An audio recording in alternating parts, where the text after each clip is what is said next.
Hi friends, నేనైతే ఈరోజు చేపలైతే తీసుకున్నాను, వండుతున్నాను. మీరు కూడా చూసేయండి.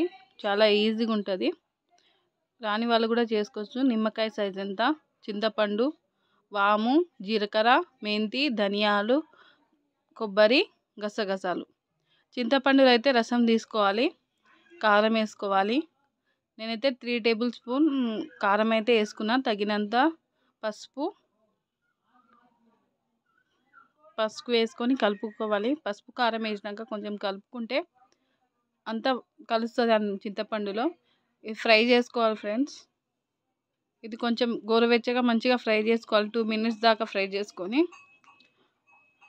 మంచిగా ఫ్రై చేసుకుంటే ఆ స్మెల్, పచ్చి వాసన అనేది ఉండదు. కొబ్బరిలా మనం ధనియాల్లో ఏదైనా సరే మనం పౌడర్ కొంచెం ఫ్రై చేసుకుని, ఏ పౌడర్ చేసుకున్నా కానీ ఫ్రై చేసుకుని కొంచెం పౌడర్ చేసుకుంటే ఆ టేస్ట్ వేరు ఉంటుంది.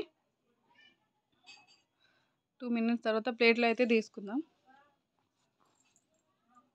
ఇప్పుడు నేనైతే దంచేసాను. 3 టేబుల్ స్పూన్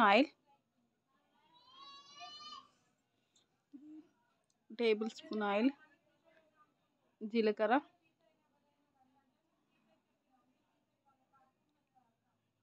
నాకైతే చాలా ఇష్టం, మా అమ్మమ్మ నేర్పించింది. చాలా బాగుంటుంది ఫ్రెండ్స్. రాని వాళ్ళు కూడా ఈజీగా చేసుకోవచ్చు. అల్లం వెల్లి పేస్ట్ అంటే పచ్చి వాసన పోయే వరకు బాగా వేపుకోవాలి ఆయిల్లో. వేపుకున్న తర్వాత మనమైతే పచ్చి వాసన పోవాలి ఫ్రెండ్స్, ఎవరైనా పచ్చి స్మెల్ అనేది రాకుండా.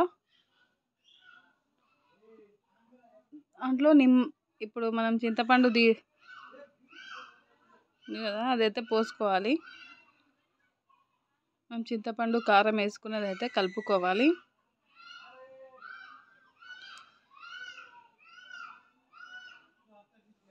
తగినంత ఉప్పు వేసుకొని కొంచెం కలుపుకొని వదిలేయాలి, మూత పెట్టాలి. ఇప్పుడైతే ఉడుకుతుంది కదా, ఉడుకుతున్నప్పుడు చేపలు అయితే వేసుకోవాలి. 2 minutes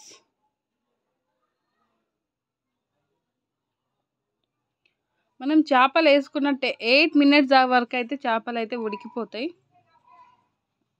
బాగుంటుంది ఫ్రెండ్స్ టేస్ట్ అయితే.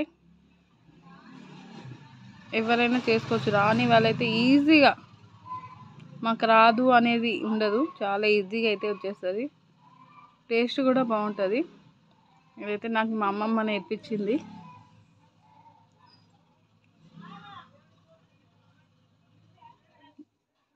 ఇప్పుడైతే తగినంత మసాలా వేసుకోవాలి. మనం దంచుకున్న మసాలా, కొంచెం గరం మసాలా వేసుకోవాలి. ఇప్పుడైతే తగినంత ఒక కొత్తిమీర.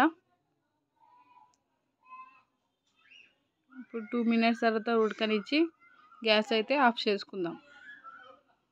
ఓకే, ప్లీజ్ సబ్స్క్రైబ్ చేసుకోండి ఫ్రెండ్స్. ఎవరికైనా నచ్చితే కామెంట్ చేయండి, ఎలా వచ్చిందో నాకు కామెంట్ చేయండి.